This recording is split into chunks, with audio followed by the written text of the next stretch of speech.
Welcome to the Science of Success. Introducing your host, Matt Bodnar. Welcome to the Science of Success, the #1 evidence-based growth podcast on the internet, with more than 3 million downloads and listeners in over 100 countries. In this episode, we discuss how to find your purpose in life, especially when you're lost or confused about what to do next. We hear some incredible stories and unforgettable lessons from people who are fighting through life-threatening illnesses. And look at how to really push yourself beyond what you thought was possible to achieve what truly matters to you. All of this and much more with our guest, Jon Vroman. Do you need more time? Time for work? Time for thinking and reading? Time for the people in your life? Time to accomplish your goals? This was the #1 problem our listeners outlined, and we created a new video guide that you can get completely for free when you sign up and join our email list. It's called How You Can Create Time for the Things That Really Matter in Life. You can get it completely for free when you sign up and join the email list at successpodcast.com. You're also going to get exclusive content that's only available to our email subscribers. We recently pre-released an episode and an interview to our email subscribers a week before it went live to our broader audience. And that had tremendous implications because there was a limited offer in there with only 50 available spots that got eaten up by the people who were on the email list first. With that same interview, we also offered an exclusive opportunity for people on our email list to engage one-on-one for over an hour with one of our guests in a live exclusive interview just for email subscribers. There's some amazing stuff that's available only to email subscribers that's only going on if you subscribe and sign up to the email list. You can do that by going to successpodcast.com and signing up right on the homepage. Or if you're driving around right now, if you're out and about and you're on the go, and you don't have time, just text the word SMARTER to the number 44222. That's SMARTER to the number 44222. In our previous episode, we asked how champions are made. Are they born or are they built? Is nature versus nurture even a useful model for understanding human performance? We looked at the incredible power of focus and how it translates into championship performance. We studied how Navy SEALs use the technique of drown proofing and how you can use the same thing to conquer your own fears and perform like a champion. We discussed all of that and much more with our previous guest, Dr. Rowan Hooper. If you want to learn the truth about world-class performance, listen to our previous episode. Now for our interview with Jon. Today, we have another great guest on the show, Jon Vroman. Jon is the co-founder of the Front Row Foundation, a charity that creates unforgettable moments for individuals who are braving life-threatening illnesses. Jon teaches others to live life in the front row through teaching and inspiring others with the art of moment making. He's also an award-winning speaker, podcast host, and multi-best-selling author. Jon, welcome back to the Science of Success. Hey guys, great to be here. Well, we're super excited to have you back on the show. And for listeners who may not be familiar with you or your work or might not have heard your previous interview on Science of Success, I'd love to start out with a core theme that really inspires and flows through all of your work, which is this idea of learning about living life from those who are fighting for their lives. Yeah, that's been a decade-long study for me and a privilege to be witness to so many people who are in the fight. And, after we started Front Row Foundation back in 2005, and, here we are, 13 years later. And when we wrote the book, The Front Row Factor, we realized there's so much wisdom here from people who are facing death. And this isn't terminal situations, but when somebody has an illness, a disease, something in their world that's threatening their existence, a lot of things become super clear. A lot of things that we used to make a big deal about seem to no longer be such a burden, and that what's truly important tends to emerge. And that's what we wanted to find.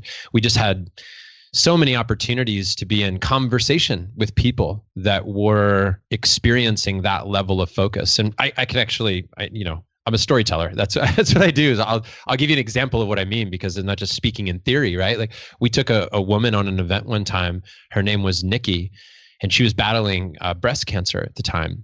We took her and her husband to go see the Dallas Cowboys. And it was in the midst of their front row experience. We're in a limousine. We're heading to dinner right before the game. And I don't know how we got here, but she made a comment that when she walks into public places, sometimes people look at her with kind of like a look of disgust because she has her head shaved, or she might be in treatments and she's not looking per se at her best. And she says people give her this look. And when she said it, I felt myself getting angry at the people. I felt myself wanting to stand up for her, kind of fight somebody on this, and call them out. And right as I'm getting angry, she's like, and that makes me happy that they're looking at her that way. And I was like, okay, you caught me. Like, what do you mean it makes you happy? Tell me. She said, Jon, it makes me happy because if they look at me with disgust, it means they have no context to my situation. Certainly they've never battled cancer, and they don't know anybody who has, because if they did, they would never look at me that way. So I'm happy they don't know this pain. And when she said that, I realized how much room I had to grow as a human, how much I could evolve in the way that I viewed people and my situation and our entanglement with others. And that type of story showed up time and time again, from kids to people that were at the end of their life fighting for their life. But those are the lessons that I've been learning and trying to live myself, trying to be a better human myself, and then trying to teach other people what we're hearing and witnessing. And I think one of the most important lessons that comes to me out of all the things you've taught and written about is this idea that the finite time in our lives in many ways can seem sort of scary and morbid, but if you really think about it, it can create an appreciation for the now and for the moments in our lives. 100%. Yeah, there's a little bit of like the moment you realize that the moment you come to grips with the fact that this is going to end. But people don't like that idea at first, right? Like I'll stand in a room giving a speech and I'm like, the one thing we all have in common is that 100 years from now, everybody here is dead. Right? Barring any miracle medical, evolution, we're all gone. This is going to end for everybody. That's a scary thought. I don't like to think about my sons, my two boys. I have a 9-year-old and a 4-year-old. I like to think about the end of their life. But when I recognize that there is a finite amount of time, every day counts more because you appreciate it, because it has an end. So as an example, I remember coming to my buddy, John Kane, one of my best friends in the world. And it was a few summers ago, beginning of the summer. And I said, hey, buddy, we have 16 weeks this summer, 16 Saturdays with our boys. Let's not waste a single one. And he was like, oh my God, I never thought about that in the summertime, we get 16 Saturdays. And then I had a buddy of mine, Jim Shields, who wrote a book called The Family Board Meeting. And he talks about 18 summers. When you have a child that's born, you have 18 summers with them before they're an adult and off into the world. Now, I know that my wife fights me on this. She's like, our kids are never leaving the house. It's not just 18, you get many more. And I get that. But when we recognize that there are seasons of life, and there's statistics about how you'll spend like 90% of the time with your children before they reach the age of like 12 or something like that, right? It's staggering to think that these are realities that many people do face in their life. And I remember being on an airplane and pulling out a journal and putting a little dot on the left-hand side and a little dot on the right-hand side. The left side was my birth, right side was my death. And I thought, let's just say I lived to be 100, right? And let's say 80 of those years are amazing years. I put a dot right where I was at the time, which is about 37 years old. And I was like, oh my God, like that's it. I'm looking at my whole life on a timeline and I'm almost halfway through the great years that I have. That didn't create a paralyzing feel. That created energy. That created vibrancy, appreciation, and urgency to make sure that I made the most of my moments. It changed the way that I approached my days. And that's what I hope to inspire with other people, so that we don't have to face a life-threatening illness to get that wisdom and that lesson. How do people wake up? How do they have a reaction of vibrancy and the urgency to live and appreciate and truly experience life instead of being in a place of fear or paranoia? I think a lot of it goes back to, 3 things that we teach in the book, right? These are the 3 areas of focus of living a front row life, as we call it. And that's, one is that it's your mindset. It's the way you think. And this is not new, right? But it's good to be reminded of this. I often tell people that personal growth isn't always about learning something new. It's about remembering what's true. It's practicing the habits and the rituals and the ideas and the rhythms that actually work. And one of them is the questions that we ask.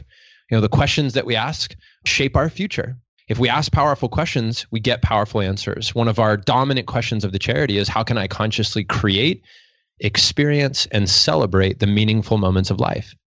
If somebody goes through their day and their dominant question is, how can I consciously create, experience, and celebrate the meaningful moments of life? They're acting differently than if somebody goes through life saying, what's wrong here? What am I missing?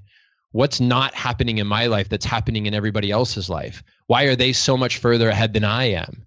Right? Why are they on vacation and I'm here slaving away? That we ask the wrong questions and we get the wrong answers. I didn't make that up. I've been repeating that. That seems to be every wise person that's traveled the road ahead of me has said that about the power of questions. So I think managing our mindset is really important. And part of how we manage our mindset is by the environment that we put ourselves in and the relationships that we're in. If our environment lights us up, we're bound to behave differently. Sean Aker in The Happiness Advantage, he was a Harvard professor, right? And he did a lot of research on happiness. And one of the things he wrote about in his book was this 20-second rule, where he wanted to learn guitar. And he thought, well, I never play it, but it's always in my closet. What if I put the guitar in the middle of the room? The percentage of times that he played the guitar went way through the roof. What if we shape our environment intentionally in all areas? What if we put things in our way? What if we become the chief marketing officers in our own lives? Why do we wait for the world to market to us? Why don't we market to ourselves? We don't put enough time and attention into where we show up in life. You know, like literally our environment. We work very hard in the charity to shape people's environment by sending them to these incredible events. One of the reasons I love going to retreats is because it changes my environment. And there's amazing research on this, right? They literally have studied people, older folks, who they created an environment where they turned back the clock. There's a famous study I wrote about in the book where they literally put people in an environment where all the magazines, all the pictures on the wall, everything was from 20 years earlier. These are men in their 70s. And what they did is they took all the vital signs before the experiment, all the vital signs afterwards, and they recognized that literally by putting somebody in an environment where they were not only acting like they were younger, but they were in an environment that suggested they were younger, that these men, by saliva tests and measuring their height and flexibility and all these other different measurements, they literally changed physically and mentally. They were sharper. Their eyesight improved. Some of their hands got longer because their arthritis diminished. Like, it was incredibly profound about the power of our environment. And then the other way is by the relationships. I mean, listen, we have such a strong desire to connect with people that when we have somebody that we're accountable to, when we have somebody that we're connected to, it changes our world. I mean, the incredible book Connected, written by Christakis and Fowler, that basically proved with science that we're affected by our relationships, right? The biggest determining factor of somebody's health and happiness in life is the relationships they have. So if we want to wake up every day and make the most of our moments, if we want to live life to the fullest, if we want to make the most of our time, we have to focus on those three areas. What's going on inside our head? How are we dictating that conversation? What does our environment look like? And every piece of it that we can manage. Some of your listeners might be like, I can't manage my environment right now. Like, I live in this area. I can't move away from this area. Okay, well, manage what you can. And then it's relationships. Choosing who we want to be in the front row with, right? Who's in our front row? Whose front row are we in? Who are we connected and close to? That's it. Tell me more about the power of relationships and creating close connections with people that can help foster accountability and create really meaningful impact in your lives. Well, here's one of the things that we teach, which is you write out a list of your top 8 relationships and you rank them in order of importance, 1 through 8. Okay. And that's very hard for some people to wrap their heads around, but you can do it, right? You rank them 1 through 8. And then what you do is you write down what their biggest dream or goal is. Now, amazingly, if you're the 8 most important people in your life, a lot of us, me included, at many times in my life, I can't tell you what they are. A lot of people are married. They can't even tell you what their spouse's number 1 dream or goal is, right? And it just goes to show that here's the thing. We spend a lot of time focusing on our own dreams and our own goals and how we can grow. And I get that, right? Me too. I want it just like everybody else. But the front row philosophy is showing up for others. We have no shortage of attention of the philosophy of get in the game. Play the game. Don't be on the sidelines. We almost like condemn people that are on the sidelines. Like, oh, you're on the sideline. Well, I'm in the game. I'm awesome. Don't be, people have challenged me over time. I talk about living life in the front row and they're like, well, I don't want to be in the front row. I want to be the one on stage. And I'm like, I get it, man. I'm a professional speaker. Like I understand the value of being on stage, but let me tell you that can't be it in life. We can't go through life always wanting to be the one on stage or be the one playing the game. What about supporting others? What about cheering somebody on? What about putting them on stage, making them the rock star? both have to play a role. But what we want to do is we want people to say, you know, Zig Ziglar said it best. He was like, if you want everything you want in life, you got to help enough people get what they want in life. That's the key, right? And I probably just butchered how he said it. He probably said it way better than that, but that's basically what he said. And so I think that part of how we nurture these relationships, part of how we build relationships is we show up to serve. We show up to give. Put somebody in the front row, shine the light on them, make them the rock star. And that's living life in the front row. It's a life of service. That's what it is. And when you do that, the best fans get the best show. When you do that, you will get the best performance from the people around you. They'll want to play for you. They'll want to serve you. They'll want to play for you because you showed up for them. That's how I think the game works. There's so many avenues that I want to explore coming out of that. To zoom out and come back a little bit, for listeners who may not have been familiar with this term, living life in the front row, tell me a little bit more. You started to get into that, but tell me more about what does that mean to live life in the front row? Yeah, I'm glad you asked to clarify that. Sometimes I get all fired up and I forget about context. So we know charity is Front Row Foundation, right? We put people in the front row of their favorite event, and then we teach them how to live life in the front row, as we say. And what that means is living life in the front row is about getting close. It's a metaphor for getting close to the people, places, and things that make you come alive, that you can show up for. That's what it's about. You know, Tony Robbins has always said proximity is power. Then that's the philosophy, right? What do we get close to? And so a front row life is where you intentionally and consciously create, experience, and celebrate the meaningful moments of life. So when I talk about living life in the front row, that's what I'm talking about. I'm talking about somebody who values also three things that we talk about. Now, I talked about the three areas of focus, right? Of relationships, of mindset, of environment. But the three things that our community values the most is hope, celebration, and presence. I like to think of life as like this pendulum that swings from the past to the future. And when our pendulum is swinging into the future, we're thinking about what's next. What's the next call we've got to be on? What's the next thing we're going to do? As we record this, what's going to happen around the holidays, right? What do we want to create? Where are we going? What's next? That's our future. When we really have hope for the future, we are able to bring the power of possibility into the present moment so we can do something about it. It's not wishful thinking.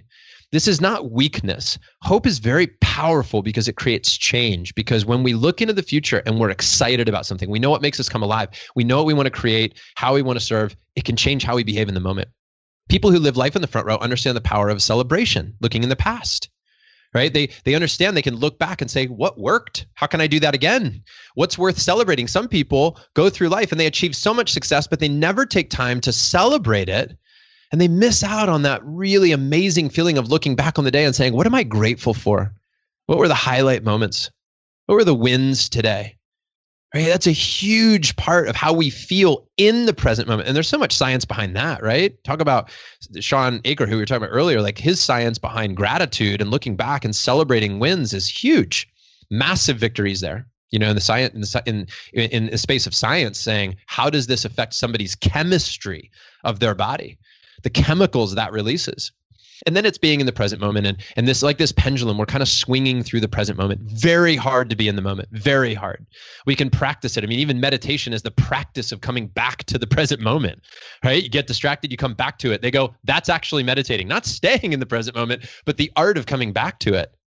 So being in the present moment is just the ability to not always pull out your phone and take a video or a picture per se, but to just feel it, to be there, to be witness to it, to be in that experience.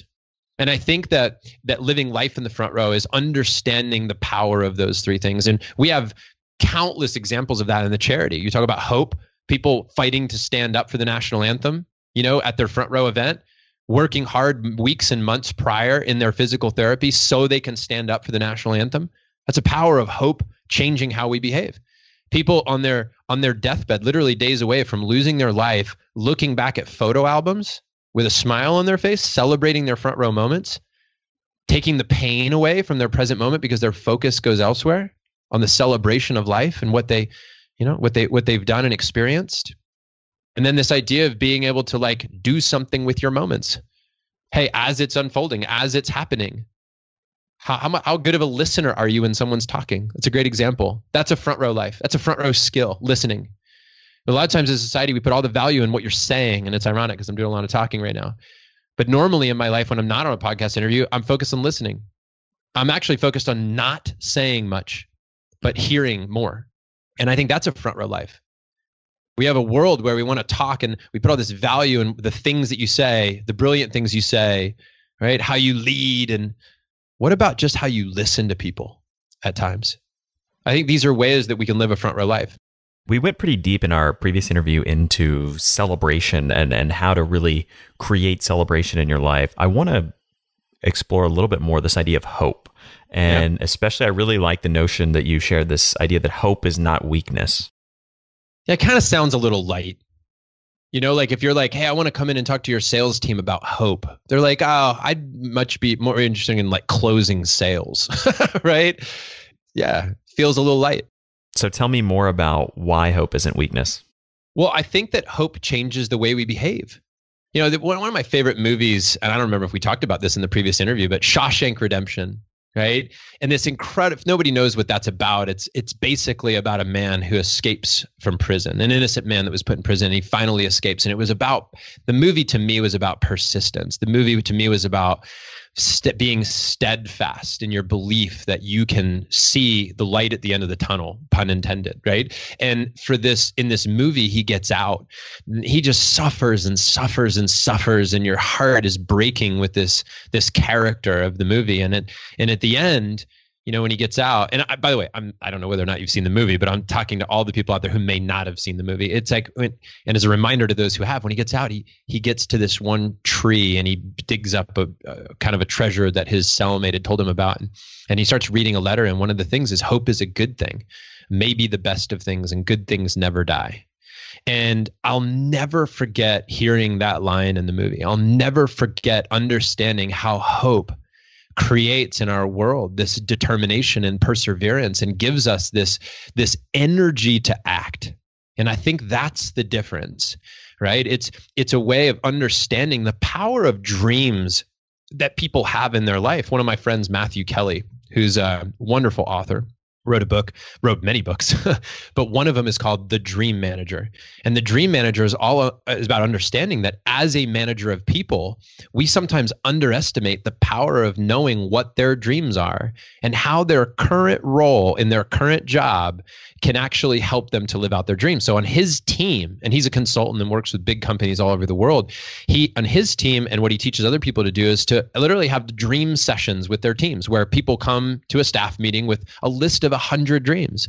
And they literally go around the table and you just start with your number one dream and you read it off to the group and you talk about that dream. And then you keep going around the table.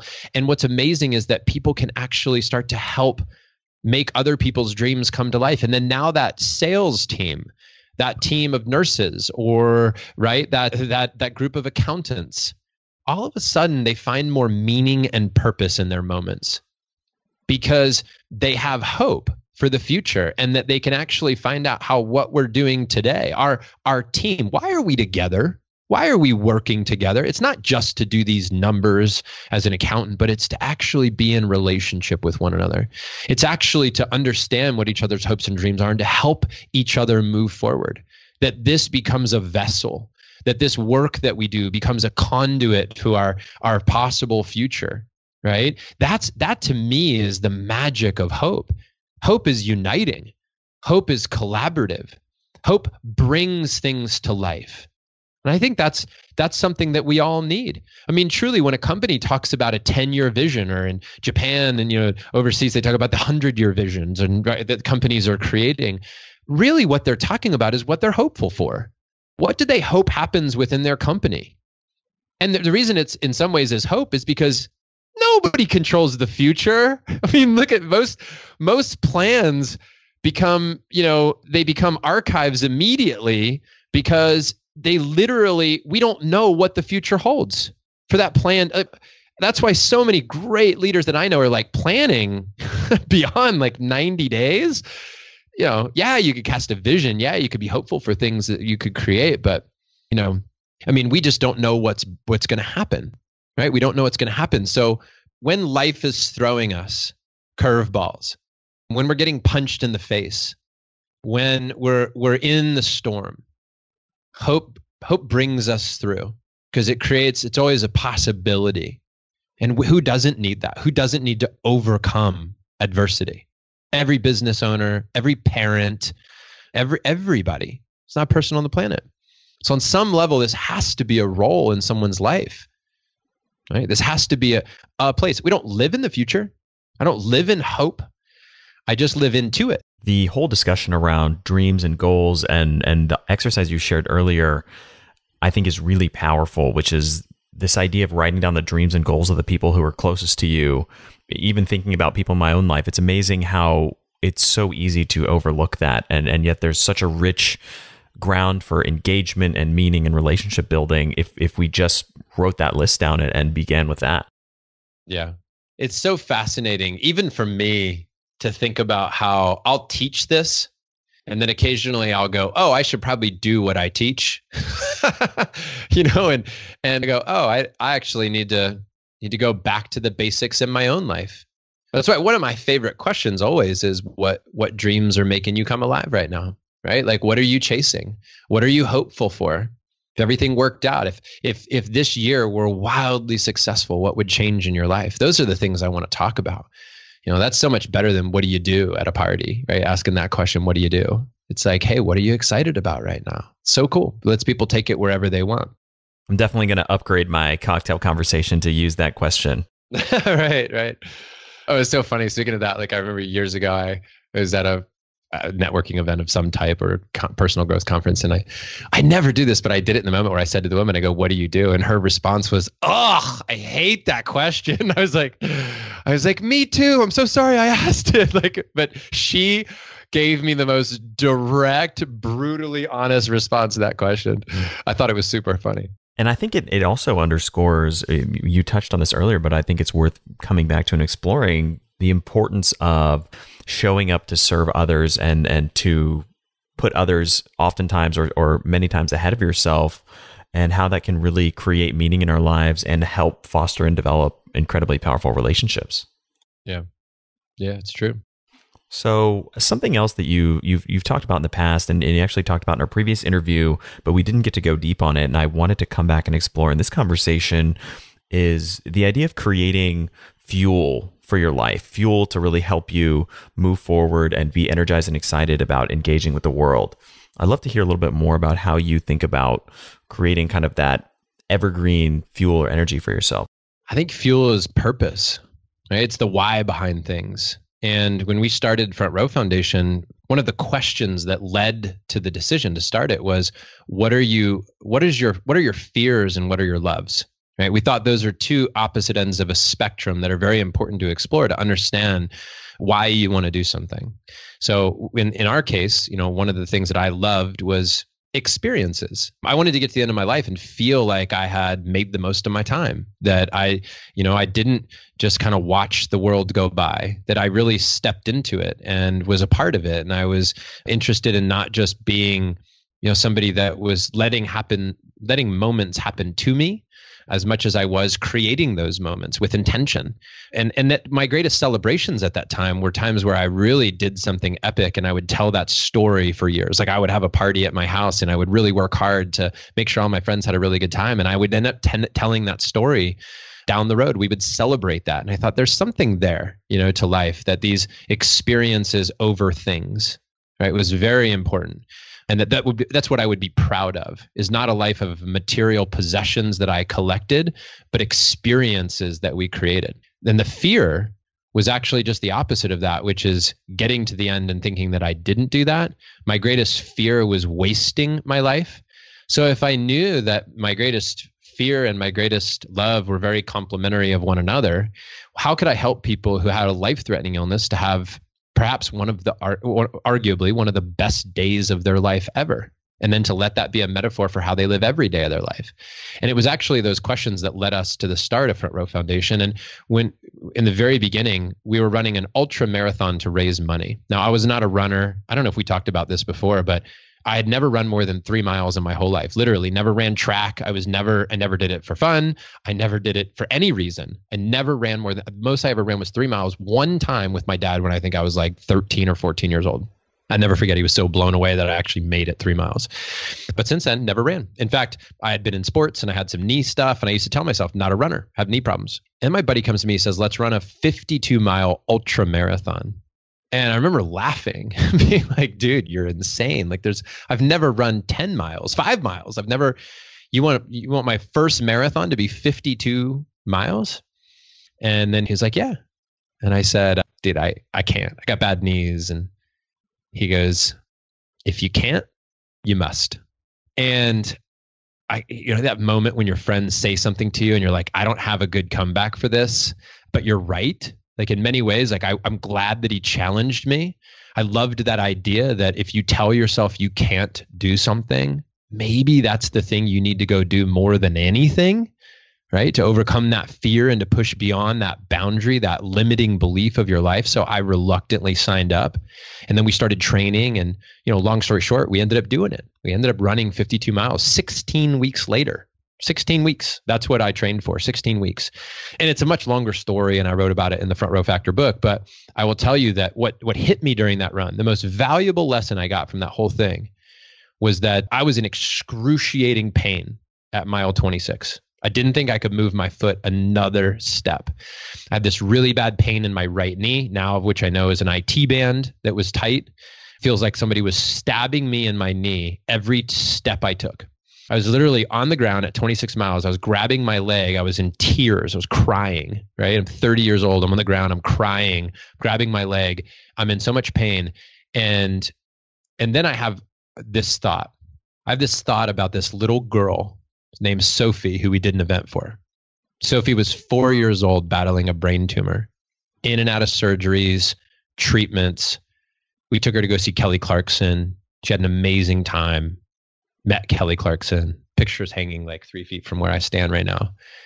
And at her funeral, her mom and dad put her VIP Kelly Clarkson badge around her neck as they buried her. And I thought about the fight that this little girl was in. And I thought about the pain that she endured all the time. And I thought about the pain that her parents endured through that journey and still beyond her passing. And then I thought about this knee pain that I had. And all of a sudden, it just became in perspective. And I thought about all the people that we had written a letter to and told them that we were going to do this run, and they had donated money and they believed in us. And all of a sudden, with all that new purpose, the pain started to subside. The pain started to go away. I started to get connected to my purpose of why I was there. And so purpose relieves pain, and pain often becomes our purpose. And so I said, when your why has heart, your how gets legs. And your why you do something, why build that business, why teach at that school, why donate to that charity, why host this podcast, why write that book, why do this speech, why take your kids to school, why enroll them in that special school, why move your house to a new neighborhood, why do anything that takes a lot of effort. Why do that?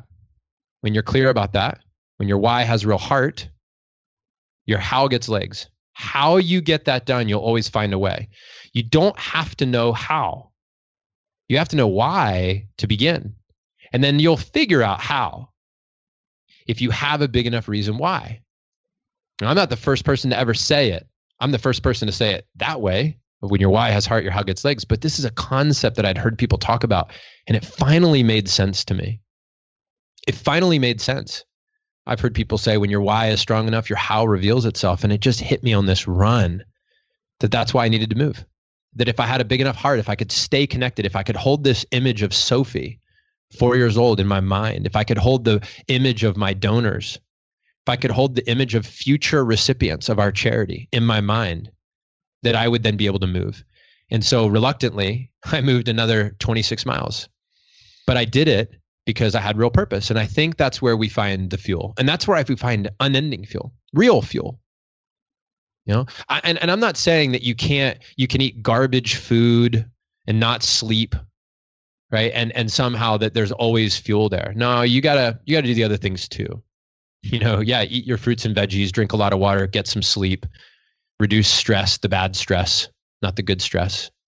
And those are important pieces, but the heart piece is so critically important to the fuel that if you're missing that, then you've got to go back and ask yourself, why am I doing this? What's the real purpose of this? What's the real purpose of my work? And sometimes what you'll find is that you just lost your purpose. You don't even need to change jobs. You just needed to reconnect to what it was. And then other people are like, no, now that I'm digging in, I'm recognizing this actually isn't what I'm supposed to be doing. I need to be doing something differently. And they finally find their flow and then things click. I feel like I'm still doing that. I mean, even with my new Front Row Dads thing, like professional speaker for 10 years, right? And all of a sudden to wake up overnight and go, wait a minute, that was my calling. And now my calling is this dads thing. It's very different. I'll still probably do speaking about it, but yeah, I'm meant to run this Front Row Dads group. That's a big realization. And what's funny is sometimes your friends will affirm it. My friends have been telling me, they're like, dude, you've done a lot of good things that you've aligned with your values, but nothing has been better than Front Row Dads. This is what you were born to do more than anything in the world. This is what you're born to do. That feels really good. Even just have somebody reflect that back to you, to affirm that. And it's not that I'm doing it for them, but boy, do I hear that. And then I know it's true. I'm like, you're right. You're totally right. I know that. And I'm glad you can see it too. I want to come back to Front Row Dads in just a second, but before we do, how do we find that purpose or that heart? And for someone who doesn't have it, who feels lost or confused, how do they go about beginning that journey? A lot of it's silence. I'm such a big fan of silence. You know, people often think it's more about reading something or listening to something. And I wrote a book. I read all the time. I host a podcast. I listen to them all the time. But I'm also, as an example, I've got a 10-day silent retreat coming up in January, in 2 months. 10 days, no talking, no journaling, no reading, 10 days of pure silence. And I think that that's one of the things that we're missing is this opportunity to just not hear anything except for what's happening in our heart and in our soul. Like oftentimes that we're so busy with things that we don't hear the messages. If your face is buried in Instagram and Facebook, or even on podcasts or in books, if you're buried in that, constantly trying to add something to your life, learn a new quote or strategy or actionable idea, if they're buried in that, you're missing one of the biggest elements, which is silence. I remember like a year ago, I was going through a difficult time in my marriage, and one of my buddies was like, it's so good to have people that will just call you out, right? And like, just be honest with you. Like I got a lot of people in my life. Thank you, by the way, for all the high fives and the you rocks and all that. I love it. Thank you. But boy, do I crave people that are like, let me tell you something nobody wants to tell you. That's actually, to me, the most valuable comment. And I had a buddy who was like, you know, dude, one of the problems is you don't know what you want. You got to stop listening to other people. You got to stop asking other people for advice. You got to stop thinking about what's right for your partner. What's missing is you don't know who you are anymore. You don't know what you want. You don't know what direction you're going in. You need to connect with what you want, who you are, where you want your life to go. Because that's attractive also, right? To other people. Certainty. It's the balance of confidence and humility. It's the best blend. Somebody that's both confident and humble. You know, Jocko Willink, I'm a big fan of. Had a chance to introduce him at an event, you know, a month ago. I was talking to him backstage and I was like, this guy is the perfect blend of confidence and humility, in my opinion. No perfection in the world, of course, but he's awesome at that. You'd think like he's actually not a bulldozer of a person. And I know people that have been on his SEAL team, and he's not a bulldozer of a person, but he has to know when to say, this is what we're doing. But he also has to know when somebody comes to him and says, that could be the wrong move. And then he has to be both confident enough to know when he has to say yes and humble enough to say, you know what, you're right. I didn't see that. You're right. Let's change. And I think that for a lot of us, that's the case. Such a great piece of advice. And I get so many emails from listeners who are lost, who can't find their purpose, who feel like they don't know what they want to do with lives, or they don't know which goals they should be pursuing. And I think that's a really powerful piece of advice for them. Yeah. Yeah. And I thank all the people that have traveled the road before me, who have both written, spoken about, and shared this into my life, into my heart directly in many different ways, but particularly my buddy Tim, who directly said this to me. And that was really great wisdom, because it wasn't another book that I needed, and it wasn't another podcast. It was silence. I needed to hear what I already knew to be true, and I just forgot that. This episode of The Science of Success is brought to you by our amazing sponsor, Athletic Greens. I've used Athletic Greens for years to make sure that I'm on top of my game. I'm sure you've heard about it from other experts like Tim Ferriss or even previous Science of Success guest Michael Gervais. Athletic Greens is the best of the best all-in-one whole food supplement on the market. Just one scoop of Athletic Greens is the equivalent of 12 servings of fruits and vegetables.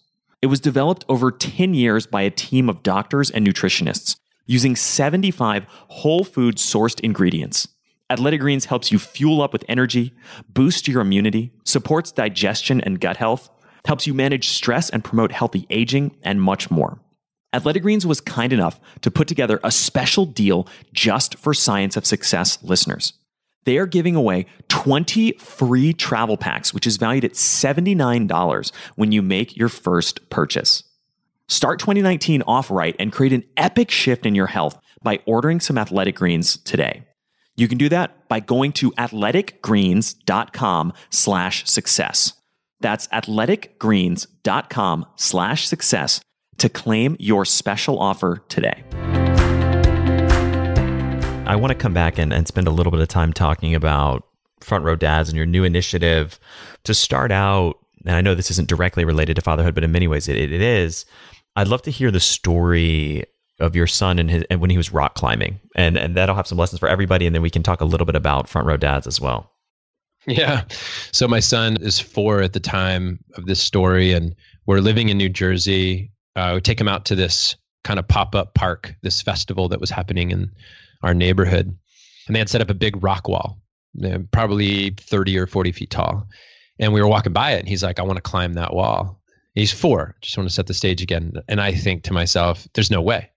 Like, this is a big kid activity. He won't fit in the harness. There's no way he's going to do this. He can't reach the different, holds on the wall. But he's super persistent, as a 4-year-old should be, right? As he's just asking me repeatedly to do it. So I kind of cave and just go, all right, fine, go. It's kind of like, I wanted to be like, yeah, you're going to try it and you're going to know I'm right. And I didn't quite say that out loud, but that's what was going on in my heart, right? It was just like, there's no way. Well, he gets harnessed up, barely fits him. And he gets his hands on the wall, and the kid just shoots up like 30 feet on the wall, almost to the top, like probably 5 or 10 feet from the top. And I'm blown away. I'm sitting there, I'm beside myself. I can't believe he did it. So clearly I'm standing corrected, right? And when he gets to this part of the wall where the wall inverts out, it looks to me like the expert part of the wall, the part of the wall that the last 5 feet, most challenging. He stops right there. He turns around, he looks at me, and he yells down. He goes, Papa. He goes, I can't.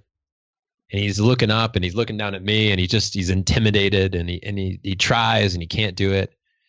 And I'm thinking to myself, well, of course you can't. Like, you're 4, dude. Like, I'm amazed at what you did, but I'm not shocked you can't make it past the expert part. And so because my brain said, well, of course that's not for him, right? I say, hey, buddy, it's okay. You tried, and I just thought that was like encouraging and supportive. And I thought that, man, I really nailed that as a dad. Until the guy who was the guy who was working at the rock wall, he looked at me. Before my son could let go, he looked at me, he said, hey, man, he goes, I think your boy can do this. He turns around, he looks up at my son, and he says, hey, little man. He said, try again. My son heard this confident vote to give it another shot from the guy who worked there. And my son grabs a hold of the wall, and with all of his might and with every ounce of strength in this little 4-year-old body, he makes it to the very, very top of the wall.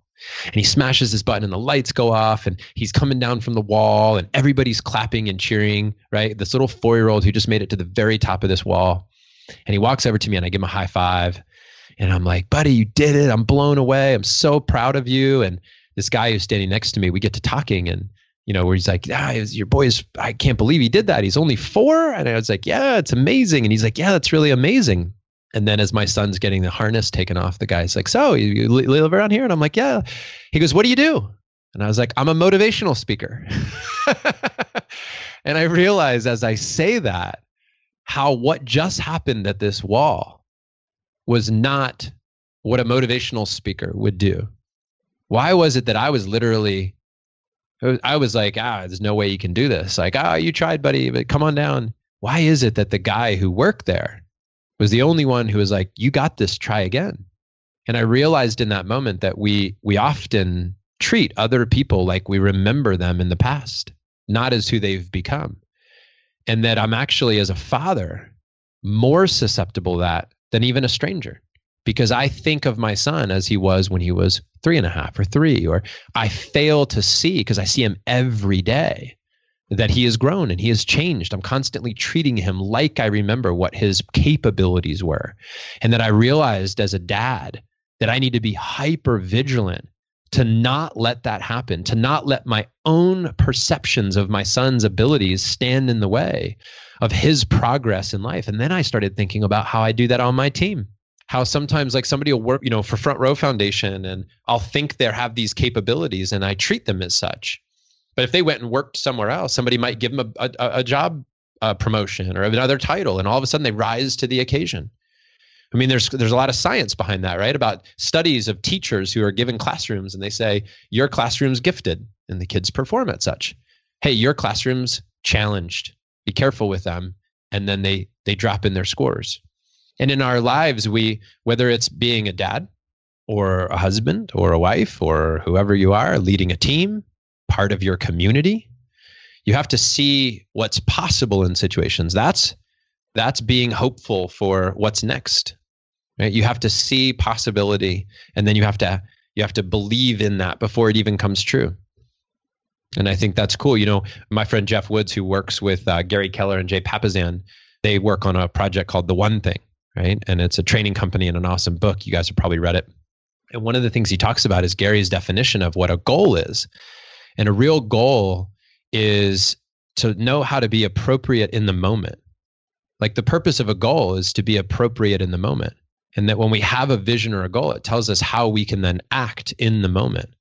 And I think that oftentimes we have to understand, what is our goal as a parent? What is our goal as a community leader or a team leader? Right? An entrepreneur or whoever you are. And then how can we learn to be more appropriate in the moment? And as a father, as somebody who wants to be a leader of others, I need to be more appropriate in recognizing somebody's potential in that moment of what they could become. That's being a moment maker, by the way. When we talk about being a moment maker, that's what it's about.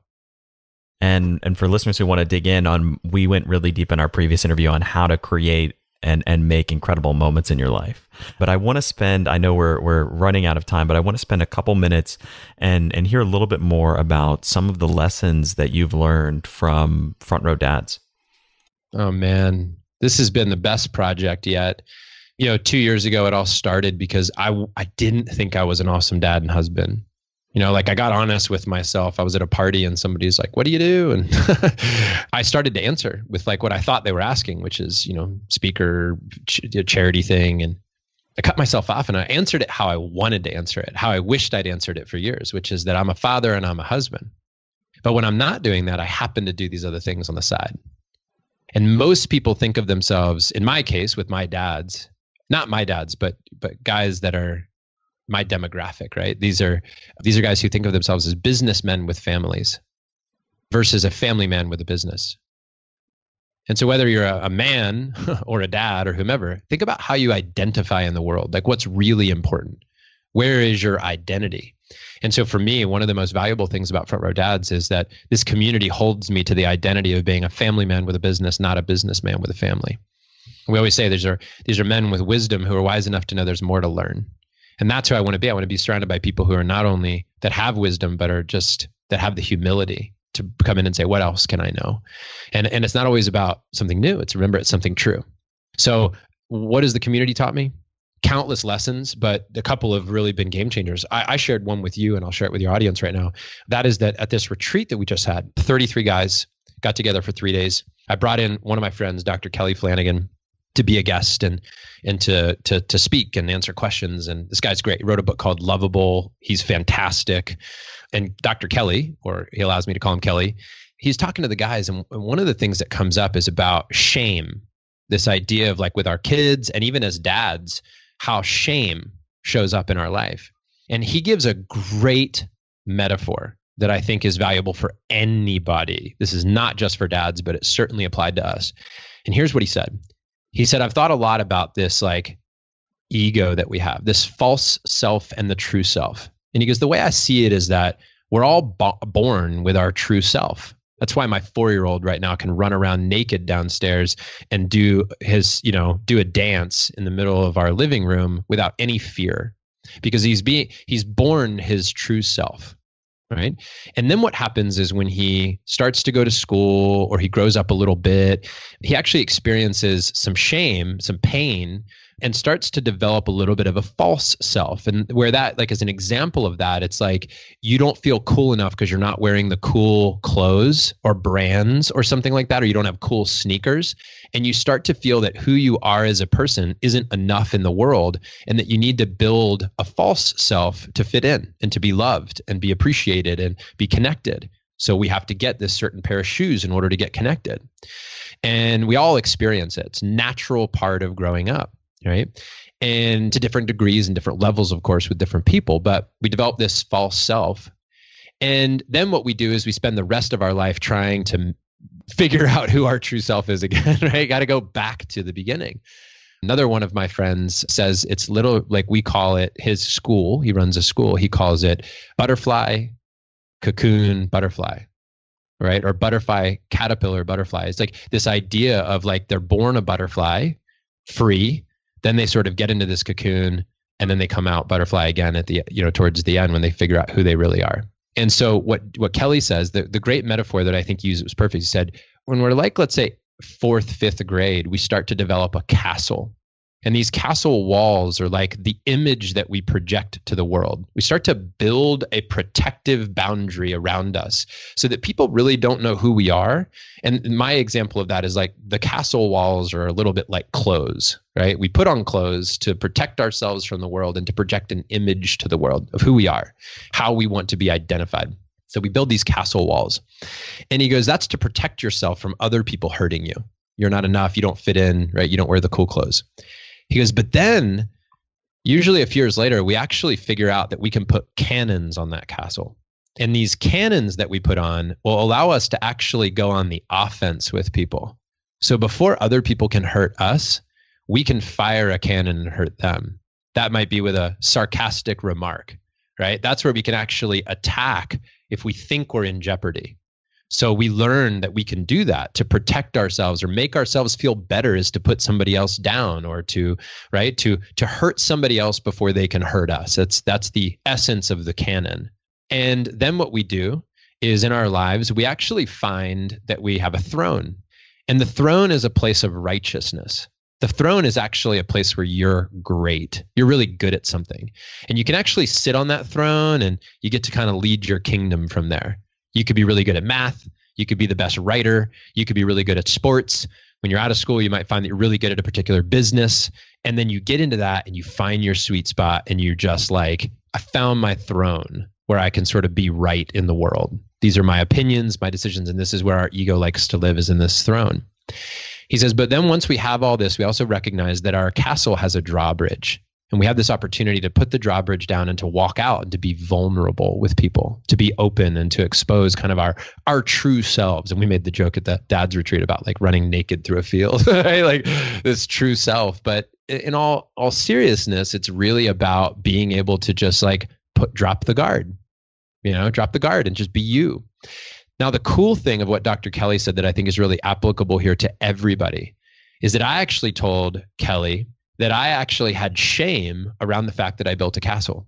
I said, actually, I look back on my life and I feel horrible about the fact that I was so insecure that I had to like wear all these clothes and I said mean things and I did mean things to people to make myself feel better or to fit in, right? I'd put somebody else down to get in with another group, right? I would compromise my values to meet my need for connection. And I felt bad about that. And he said, right. He said, the thing is, we don't need to attack our castle, and we don't need to make our castle wrong, because the castle never goes away. In fact, it's good that you have it, because you're probably not going to go to a wedding for a friend and walk out and you meet somebody new and all of a sudden you're like, hey, what's your name? What do you do? And you're like, hey, let me tell you everything about my life, my deepest, darkest secrets. Let me tell you, let me literally pull back the curtain and hold nothing back. He goes, that's not necessarily how we should be engaging with people anyways, right? We want to be open. We want to walk out of our castle a little bit, but we also know that at some times it actually might be good to be in our castle. There are actually times when we might need that to protect ourselves, right?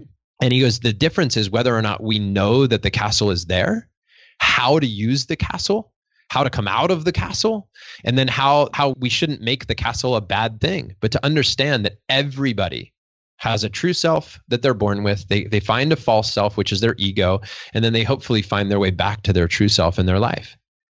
And I think that, to me, one of the things I came into Front Row Dads thinking was that I was going to learn these things that I could say to my kid to be a better dad. Like, do this thing every Monday at 9 and you'll be a better dad. Like, make sure to send your kid to this school and you'll be an awesome dad. And I thought there were going to be these practical, logical, very male focused, like things. And we have plenty of those. But what I'm realizing is that, just like in the book, The Awakened Family, the real growth that your kids experience is because of the real growth that you as a dad experience, or you as a mom experience, or the real growth of your business is the experience that the growth of the leader. That's why Jim Rohn famously always said that your business success will rarely exceed the level of your personal development. And so, as a dad, most of my breakthroughs are coming by the way of how I see myself, or how I get myself under control. Like, I quit drinking. All of a sudden, I'm a better dad. I change things about my own life, and all of a sudden, I'm just a better dad. All of a sudden, I take better care of myself physically. I've got more energy for my kids. Like, have to know that there's this piece of it where the more I learn about myself, the more emotionally resilient I am, the more emotional mastery I have in my life, less like I am to yell at my kids or yell at my wife in front of my kids. Or, there's all these things that I know a lot of people deal with. A lot of people don't want to admit it, that they're getting angry behind the scenes and losing their, what, but it's like they do. The best guys, people you'd never think, lose their minds behind the scenes. And I think that this Front Row Dads thing for me has just been another dive into my growth, with some lessons, of course, about how to be a better husband, be a better dad. Those are there for sure. And the practice of doing those, the attention and intention of doing these things. Such a fascinating topic and really, really interesting exploration. For listeners who have listened to this interview, who want to take some kind of action step, do something concrete to start implementing some of the ideas and themes that we've talked about today into their lives, what would be one piece of homework or one action item that you would give them? Well, I would write out your list of your top 8 relationships and write out their dreams, and then do something once a month to support their dream. Send them a text message and be like, how's it going with your goal here or goal there, right? Like, write them down, hang them up somewhere where you can see them, and follow up with people. And do that right now, right? Starting depending on when this airs, but do this for the next 12 months. That's an easy thing to do. It's actually easy to do. It's also easy not to do. It's easy for somebody to be like, oh, that's a great idea, and then right back into their day, which is cool. I know we're all busy. Everybody's busy. Got it. You're full. You've got to choose where you want to put your time and energy. But I mean, listen, I would challenge somebody to tell me why that wouldn't be a good use of time.